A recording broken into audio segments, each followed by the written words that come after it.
Assalamualaikum warahmatullahi wabarakatuh dan salam sejahtera. Baiklah, hari ini kita akan berkongsi bagaimana penulisan objektif pembelajaran dan kriteria kejayaan.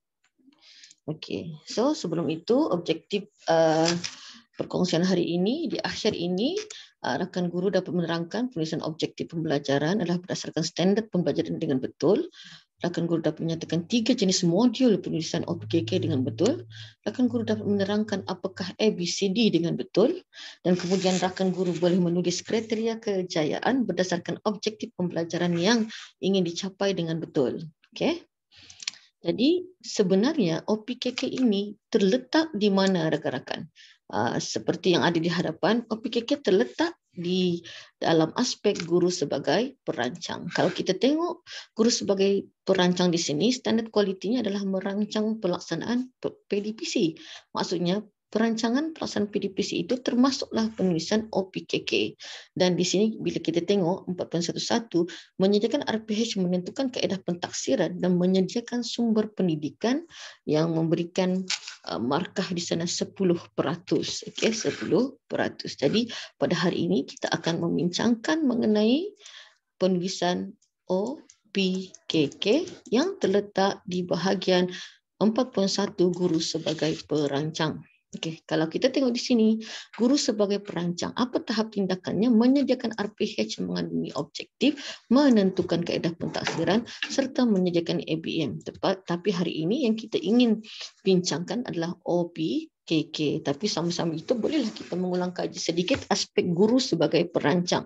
Yang mana di sini guru akan menjadikan bahan yang merangsang murid untuk melaksanakan PDPC berdasarkan 6C, iaitu pemikiran yang kritis, kreatif, kreativiti, komunikasi, kolaboratif, kewarganegaraan dan sasiah. Jadi bagaimana OPKK ini dapat memenuhi seperti apa yang diminta dalam tindakan guru sebagai perancang. Dan kita tengok di aspek kualiti di sini. Untuk mencapai 4, kita kenalah mengikut pelbagai aras. Kemudian mengikut peruntukan masa yang ditetapkan dan mematuhi ketetapan kurikulum yang berkuat kuasa. Dan di sini apabila kita berjaya menulis OPKK dengan baik, sebenarnya di sinilah kita merancang aktiviti yang memberi peluang penglibatan semua murid. Dan di sinilah terletaknya objektif yang boleh diukur. Okey, jadi kita ulang kaji sedikit. Okey, untuk petak pertama ini adalah tahap tindakan. Tahap tindakan ini sama ada 1 ataupun 0. Jika kita ada menyediakan RPH yang mengandungi objektif yang boleh diukur, maksudnya kita layak untuk mendapat 1. Adakah kita menentukan kaedah pentaksiran? Kalau ada, kita letak 1. Jika kita menyediakan ABM, kita letak 1. Cuma skor ini, macam mana kita menentukan skor? Macam yang saya katakan tadi adalah kita tengok adakah mengikut pelbagai aras, adakah mengikut peruntukan masa yang ditetapkan, adakah mengikut ketetapan kurikulum. Okey, jadi bukan itu sahaja ya. Sebenarnya bila kita kaji-kaji, bukan sahaja di guru sebagai perancang terdapat OPKK ini sebenarnya di setiap bahagian di sini ya, guru sebagai pengawal proses pembelajaran terdapat di sini mengikut pelbagai aras keupayaan. Nampak tu, memastikan aktiviti PDPC dijalankan bersesuaian dengan aras keupayaan murid. Ada di dalam guru sebagai pengawal proses pembelajaran. Kemudian di guru sebagai pengawal suasana pembelajaran, memastikan semua murid mempunyai peluang untuk berkomunikasi. Maksudnya secara berhemah mengikut kesesuaian, menyeluruh, meliputi semua murid. Maksudnya mengikut aras. Mengikut aras. Lagi terlibat dengan OPKK. Kemudian di sini kita lihat guru sebagai pembimbing. Guru sebagai pembimbing memberi isi pembelajaran kemahiran bersesuaian, perkataan bersesuaian dan mengikut pelbagai aras itu kembali kepada OPKK yang ditulis dan RPS yang telah dirancang dengan teliti. Okey, dengan teliti. Dan kemudian guru sebagai pendorong minda. Di sini kita lihat sekali lagi di tahap kualitinya mengikut pelbagai aras, lagi mendorong minda murid mengikut aras keupayaan. Mengikut aras keupayaan. Tapi saya tidak ingin membincangkanlah tentang jenis-jenis soalan. Ini semua ada dalam standard 4 lah, guru sebagai pendorong minda. So, hari ini kita berfokus kepada OPKK sahaja. Okey, kemudian adakah di guru sebagai pendorong emosi mengenai aras ini? Ada lagi. Apabila dalam tahap kualiti ada menyatakan bahawa secara menyeluruh meliputi semua murid. Perkataan menyeluruh meliputi semua murid itu penting, penulisan OPKK yang berkualiti. Okey. Guru sebagai penilai lagi ada juga kedapatan di sini secara menyeluruh, maksudnya dari segi kecakupan meliputi semua murid. Penilaian mesti memberi peluang kepada semua murid yang tidak mencapai objektif supaya aktiviti pemulihan atau pengkayaan yang bersesuai boleh dirancang. Maksudnya OPKK juga boleh menentukan maksudnya kecakupan, maksudnya secara menyeluruh dari segi kecukupan dan kecapaian meliputi semua murid. Okey, jadi hanya 46 saja yang tidak ada terlibat mengenai OPKK ini. Okey, tetapi 46 itu adalah hasil daripada 4.1 hingga 4.5. Jadi kita terus kepada OPKK. Okey. Dalam modul 34 sekolah program transformasi di situ sebenarnya ada dinyatakan mengenai 3 model penulisan objektif pembelajaran. Yang pertama iaitu objektif tingkah laku iaitu Mega 1997. Kemudian ada juga di sini objektif kognitif Groenland 1997 dan ABCD. Maksudnya kita ada 1, 2, 3 yang diperkenalkan semasa latihan TS ini. Okey. Dan di sini hari ini saya hanya akan berfokus kepada ABCD sahaja. Okey, tetapi terpulang kepada rakan-rakan guru untuk memilih sama ada objektif tingkah laku ataupun objektif kognitif ataupun ABCD. Tetapi hari ini saya hanya akan fokus satu iaitu ABCD sahaja. Okey, apakah ABCD? Okey, ABCD, A audience, behavior tingkah laku, condition syarat, degree standard aras. Okey. Jadi di sini apakah audience? Biasanya ditulis sebagai murid atau lebih spesifik ditulis contohnya murid sains tahun 3. Apakah behavior? Tingkah laku, nadi bagi objektif yang mesti boleh diukur, diperhati, spesifik. Kata kerja seperti menghargai, mengingat bukan pilihan yang baik. Maksudnya perlu dielakkanlah. Jadi kita banyak menggunakan kata kerja Bloom dan Anderson boleh digunakan sebagai rujukan. Nanti saya akan terangkan. Kemudian dari segi condition ataupun situasi, apa yang akan guru cadangkan murid gunakan untuk melengkapkan arahan yang diberi. Okey. Kemudian degree aras ini merujuk kepada standard yang murid mesti capai, boleh capai. Begitu. Okey. Nanti contohnya akan diberi. Dia tidaklah sedetail ini nanti saya akan tunjukkan contohnya. Yang paling penting sebenarnya dalam aspek penulisan OPKK, perkara yang asas adalah kita boleh pilih salah satu model ini. Okey, salah satu model ini. Dan pada hari ini seperti yang saya katakan, saya memilih ABCD. Okey. Kita teruskan. Okey. Jadi walaupun kita memilih ABCD, saya akan terangkan juga sedikit mengenai Mega, ABCD dan Groenland. Betul kesebutan saya itu tidak pasti. Okey. Jadi apakah contoh penulisan Mega? Mega lebih kepada perlakuan, situasi dan kriteria. Maksudnya dalam ni ada 3 perkara ini. Tetapi dalam penulisan ABCD ada audience, behavior, condition dan degree disebutkan di dalam ini. Contohnya di akhir pembelajaran murid tahun 6 Omega. Audience itu audience kan dapat menyelesaikan masalah harian rutin. Okey, dapat menyelesaikan behavior yang melibatkan peratus dan berpandukan contoh yang diberi oleh guru. Okey. Dan di sini adalah degree. Nampaknya kita ada sini, kita ada audience, kita ada behavior, sepatutnya ada situasi maksudnya sepatutnya ada 4 lah di sini ya. Okey, dan untuk penulisan Groenland ini macam agak umum ya. Objektifnya adalah umum dan contohnya adalah spesifik. Contohnya di akhir pembelajaran murid dapat menyelesaikan masalah rutin yang melibatkan peratus. Mencari penyelesaian kepada soalan berbentuk sejumlah wang yang disimpan selepas setahun setelah dividen diterima. Jadi maksudnya kita terus memilih kepada ini. Tetapi ini belum jelas lagi contohnya. Mari kita tengok bersama-sama ya. Okey, tapi sebelum itu saya ingin menyatakan apakah perbezaan antara OP dan KK. Okey, OP. OP, okey, daripada DSKP lah. Okey, maksudnya OP, objektif pembelajaran adalah berdasarkan DSKP iaitu standard pembelajaran. KK hadir daripada objektif pembelajaran. Maksudnya dia ditulis berdasarkan objektif pembelajaran. Kemudian OP adalah bahagian set induksi, bahagian penutup. KK bahagian OP, objektif pembelajaran dan bahagian aktiviti. KK ni dia memang lebih kepada aktiviti ya. Kemudian OP apa yang murid pelajari, apa yang dipelajari oleh murid, dan KK bagaimana murid menunjukkan bukti kejayaan. Okey, kemudian OP kami belajar untuk, KK saya dapat, maksudnya KK murid dapatlah kan. Dan OP di akhir pembelajaran murid dapat, dan KK di akhir pembelajaran murid mencapai objektif melalui dan OP ini adalah berstruktur iaitu SMART, specific, measurable,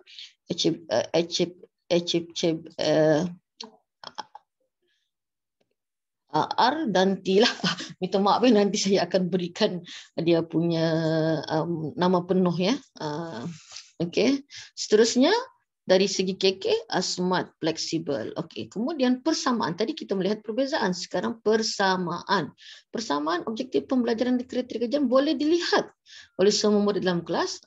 Maksudnya boleh dilihat. Ya betul. Sebab kita akan tuliskan di dalam papan putih tersebut. Dalam bahasa yang mudah dipahami murid, ya sama dua-dua.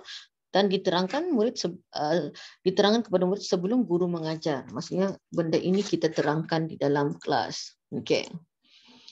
Okey, jadi saya telah terangkan tadi mengenai audien. Okey, jadi contohnya tadi, okey kita jelaskan lagi di sini. Okey, murid tahun 5 pintar ini audien. Contoh menggunakan perkataan mengingat dan memahami ini tidak digalakkan. Kita akan lebih banyak menggunakan perkataan-perkataan kata kerja daripada Bloom ya. Mengaplikasi, menganalisis, menilai, menciptakan. Okey, kemudian condition adalah situasi ataupun keadaan, dan degree itu yang paling ini macam agak detail kan macam tapi sebenarnya kita boleh menggunakan perkataan murid mesti capai. Contoh murid berjaya, murid dapat. Okey, belum jelas lagi. Kita tengok contoh objektif OPKK yang telah dihasilkan. Tapi kembali tadi kepada yang saya tidak dapat sebutkan tadi, achievable. Itu dia sebenarnya ya. Jadi dari segi S itu sebenarnya adalah specific, iaitu OP yang baik ialah ditulis secara khusus. Kemudian M itu measurable, boleh diukur. Kemudian attainable atau achievable itu boleh mengambil kira kebolehpercayaan, dan R iaitu realistik. Sesuatu OP mestilah realistik, dan T time bound, rancang mengikut masa. Itulah SMART. Rasanya ini hanya ulang kaji, rakan-rakan guru memang sudah sedia tahu. Okey, ini contoh penulisan OPKK. Tapi langkahnya adalah pertama kita lihat standard kandungan. Okey, apa standard kandungannya? Bila kita sudah nampak standard kandungan, okey, kita mengenal pasti standard pembelajaran. Ini adalah daripada DSKP. Setelah kita mengenal pasti standard pembelajaran, jadi di sini kita akan menulis objektif pembelajaran. Maksudnya objektif OP ini berdasarkan SP seperti yang saya nyatakan tadi. Di sinilah adanya model ABCD yang kita gunakan. Model apa? A, B, C dan D. Jadi di sini murid tahun 5 pintar itu adalah audien. Dapat mengenal pasti, itu tingkah laku ada dalam Bloom ya. Mengenal pasti ini. Kemudian jenis mata jahitan pada artikel jahitan adalah situasi ataupun condition, dan dengan betul aras. Nampak? Okey. Nampak jelas kan di sini objektif pembelajarannya. Di sini ada 2 standard pembelajaran, jadi selalunya ada 2 standard pembelajaran, akan ada 2 OP lah kan. Kemudian yang kedua, murid tahun 5 pintar. Tahun 5 pintar. Okey, ini adalah audien. Dapat menerangkan. Menerangkan ni, perkataan menerangkan ni adalah tingkah laku, kata kerja. Ada dalam Bloom kan. Kemudian fungsi alat jahitan, situasi dengan betul. Ini adalah aras. Okey, jadi ada juga persoalan, perlukah ditulis dalam OP, audien, tingkah laku, situasi aras? Tidak perlu ya rakan-rakan guru. Ini sebagai latihan saja. Kalau rakan-rakan guru ingin menulis, tidak juga ada masalah, tidak berdosa. Okey, jadi macam mana KK terjadi atau kriteria kejayaan ini ditulis adalah berdasarkan objektif. Objektif dari SP, KK dari objektif. Jadi selalunya kalau ada 2 OP akan ada 4 KK, tetapi tidak semestinya. Sebab kenapa terjadi begitu? Sebab kita mau tengok di sana ada berlakunya aras seperti yang kita tengok tadi pada aspek 1 sampai ke aspek 4.5. Maksudnya perancangan kita itu mesti menyeluruh untuk ke semua murid. Okey. Jadi di sinilah kelihatan itu. Tapi untuk ini saya akan terangkan dulu penulisan kriteria kejayaan. Okey, jadi macam saya kata tadilah, selalunya kalau ada 2 objektif, ada 2 KK. Tapi tidak semestinya. Okey, mari kita tengok. Okey. KK yang pertama, menamakan. Okey, perkataan menamakan, kata kerjakan jenis mata jahitan pada artikel jahitan. Berdasarkan OP tadilah, membezakan. Ini pun kata kerjakan jenis mata jahitan pada artikel jahitan. Menamakan, membezakan. Kemudian menyatakan alat jahitan. Menyatakan alat jahitan. Kemudian menghuraikan fungsi alat jahitan. Maksudnya di sini kita lihat ada 4 KK yang berjaya dihasilkan oleh guru ini berdasarkan objektif pembelajaran. Sekali lagi saya ulang, sekurang-kurangnya 1 OP selalunya ada 2 KK. Okey, selalunya. So kita memenuhi aras tersebut kan. Dan kalau dari segi pengurusan panitia, kita nampak di sini kenapa sangat pentingnya penyelarasan penulisan RPH ataupun OP. Sebab kan tadi ada 3 model kan untuk sekolah TS lah terutamanya. Jadi ketua panitia boleh menentukan model mana. Maksudnya subjek matematik mungkin mau guna model ABCD. Mungkin subjek bahasa Inggeris mau guna model Mega tadi. Terpulang, bergantung. Tetapi di sini kita nampak jika salah satu tindakan yang harus dilaksanakan oleh ketua panitia untuk pelaksanaan mata pelajaran diurus secara profesional dan terancang adalah menyelaras penyediaan RPT dan RPH. RPH. Okey. Di sini juga ada perkataan secara menyeluruh, meliputi semua tahap tingkatan murid, maksudnya semua tahap. Tahap 1, 2, 3, 4, 5 dan 6. Okey. Okey, jadi tadi saya sudah terangkan contoh penulisan OP dan KK sama ni. Jadi di sini saya ingin jelaskan lagi di sini kenapa kita kena menulis sekurang-kurangnya 1 OP, 2 KK kerana kita ingin mengikut pelbagai aras. Mengikut pelbagai aras untuk menjawab ini, rubrik ini. Mengikut pelbagai aras. Rasanya mengikut peruntukan masa ini tiada masalah. Mengikut ketetapan kurikulum ini tidak masalah. Inilah masalah kita. Jadi dari mana datangnya pelbagai aras ini? Sebenarnya adalah bagaimana kita menghasilkan kriteria kejayaan berdasarkan objektif pembelajaran. Okey. Okey. Rasanya di situ sangat jelas ya. Jadi di sini saya ambil peluang kita mengulang kaji sedikit mengenai penggunaan kata kerja yang sesuai. Okey, dan kita ada peringkat pengetahuan, kefahaman, aplikasi, analisis, menilai, mencipta, dan di sinilah ada terletak aras rendah, aras tinggi kalau kita mengetahuinya. Maksudnya kalau kita menggunakan ini, sebab mungkin kadang-kadang kita terlupa, kita sudah perkara ini kita ketahui tetapi kita tidak mengamalkannya. Kita ada guna perkataan ini tetapi kita macam mana puncanya, dari mana puncanya, begitu berkabur. Jadi bolehlah ditampal di atas meja selepas ini. Okey, menamakan, contohnya di sini menamakan terletak di peringkat mana? Okey, menamakan terletak di peringkat pengetahuan. Ada aras di sana kan? Ada aras kan? Aras pengetahuan. Kemudian menyatakan pun di aras pengetahuan. Tetapi di sini membezakan. Okey, membezakan terletak di aras kita cari ya, di aras analisis. Mana analisis? Membezakan. Sepatutnya ada saya gariskan di sini ya. Maksudnya membezakan terletak di aras analisis dan kemudian menghuraikan fungsi alat terletak Menghuraikan terletak di menilai. Menilai, menghuraikan. Okey, jadi maksudnya bila ada pengetahuan, analisis, menilai, kita nampak ada aras di situ. Itu yang dikatakan sebagai aras. Okey. Okey, seterusnya. Okey, jadi sekali lagi ingin saya tegaskan, ingin saya kukuhkan lagi bahawa ada 3 model, iaitu sama ada kita menggunakan ABC, D, Mega dan satu lagi tadi Groundland kan, tapi jarang digunakan itulah. Dan proses-proses untuk menulis OPKK itu mestilah berdasarkan DSKP, kemudian kita boleh pilih ABCD ke, Mega ke, ABC dan Groundland dan akhirnya kita mesti mengaplikasikan penulisan secara smart. Okey, secara smart. Okey. Dan ini yang saya katakan tadi, itu nampak tu aras kebat kan, kebat terletak di sini dan kebar di sini. Okey. Dan maksudnya di sinilah sebenarnya, di sinilah berlaku tu ya. Mengikut pelbagai aras kan, berlaku dengan jelas di sini. Dan di sinilah berlaku, maksudnya berdasarkan ini kita akan merancang aktiviti yang kita akan laksanakan di dalam kelas. Okey.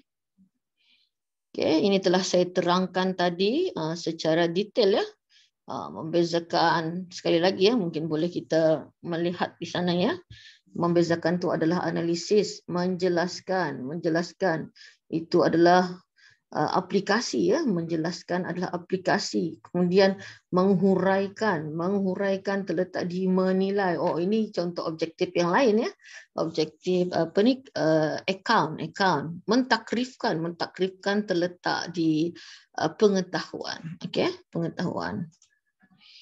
Okey, ini adalah salah satu contoh penulisan OP yang agak hampir berjaya lah. Maksudnya hampir menarik. Tapi kalau contoh kalau kita tengok di sini ini, maksudnya sudah dalam keadaan di track yang betul. Kemudian objektif pembelajaran tu boleh juga kalau dia guna ABC kan. ABC, tapi hari ini kita berfokus kepada ABCD kan. Jadi kalau ikutkan di sini tidak mencukupilah ABCD-nya. Tapi bukan salah ya, sebab ABC pun ada dalam Mega. Kemudian kriteria kejayaan hanya ditulis dengan murid dapat memilih jawapan yang betul berdasarkan. Jadi KK-nya hanya satu sahaja. Bolehkah kita menunjukkan beraras di sini? Maksudnya nampak ada sedikit kekurangan. Jadi mungkin kita boleh buat sedikit penambahbaikan, bukan pembetulan ya. Jadi kalau cadangan penambahbaikannya, OP-nya di sana di akhir pembelajaran murid dapat, murid ni boleh dipanggil audience lah, menerangkan, itu adalah behavior tadi, tingkah laku, menerangkan kan tingkah laku, maksud simbol semasa berada dalam bengkel C adalah situasi tadi, condition, dan dengan betul degree. Itu adalah cadangan penambahbaikan OP. Di sini OP-nya satu saja kan. Jadi kalau OP satu mungkin kita boleh tulis KK-nya 2 ataupun 3 terpulang mengikut keadaan. Okey, jadi di sini cadangan KK-nya adalah menerangkan. Perkataan menerangkan maksud 3/5 simbol yang digunakan dalam bengkel menerangkan menerangkan maksud 5/5. Ini pun kita boleh nampak aras. Kenapa? Mungkin ada murid yang mampu menulis 3/5 saja, tapi ada juga yang mampu 5/5. Ini yang cemerlang. Kemudian meramalkan dua situasi yang akan berlaku. Maksudnya meramalkan ini terletak di bahagian mana. Jadi di sini kelihatan beraras ya, di situ kelihatan beraras. Nampak itu adalah kefahaman dan menilai. Maksudnya di sini tadi dua ni adalah kepahaman dan di sini menilai. Nampak? Wah, ada aras di situ, ada 2 aras. Okey. Okey. Itu contoh yang tadi. Okey, yang ini. Okey, yang ini pun sama juga. Di sini hanya meletakkan ABC, jadi kita tambah baik sedikit untuk OP-nya, menyatakan kegunaan atau cara komputer dalam perkakasan harian dengan betul. Kita tambah di sebab tadi macam saya katalah, kita berfokus kepada ABCD pada hari ini.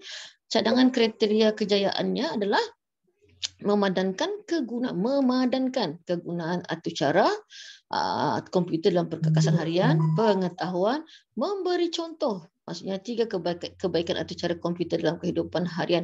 Ini adalah mengaplikasi. Jadi di sini kita menggunakan model ABCD. Okey. Ini contoh aktiviti lah, dan ini adalah contoh-contoh penulisan OPKK untuk bahasa Melayu. Sama juga, kita ada A, kita ada B, C dan D. Begitu juga dengan penulisan kriteria kejayaannya. Okay? Begitu juga sama. Maksudnya untuk semua subjek PGPK di sini ya, sama. Kita menggunakan ABCD. Okay, ini adalah contoh-contohnya. Nanti rakan-rakan boleh snap ya. Dan kita tengok contoh penulisan OP dan KK. Okay, di hadapan kelas. Ini untuk dalam RPH kan yang tadi kita bincang banyak tu. Kalau di kelas, kita akan tulis perkataan kami belajar untuk OP itu objektif. Kita akan bermula dengan, kita akan tulis di papan putih itu, kami belajar untuk, sebab itu untuk murid. Dan KK, saya dapat. Maksudnya itu adalah untuk murid. Tapi kalau dalam RPH, murid dapat. Begitu kan? Okey. Jadi ini telah saya jelaskan tadi. Okey, ini adalah contoh untuk matematik, sama juga. Kita guna ABCD, sains sama juga. Dan untuk hari ini setakat itu saja. Semoga dapat membantu rakan-rakan untuk memahami lagi cara penulisan OPKK menggunakan model ABCD. Semoga saya dapat membantu rakan-rakan. Okey, kita berjumpa lagi di video yang lain.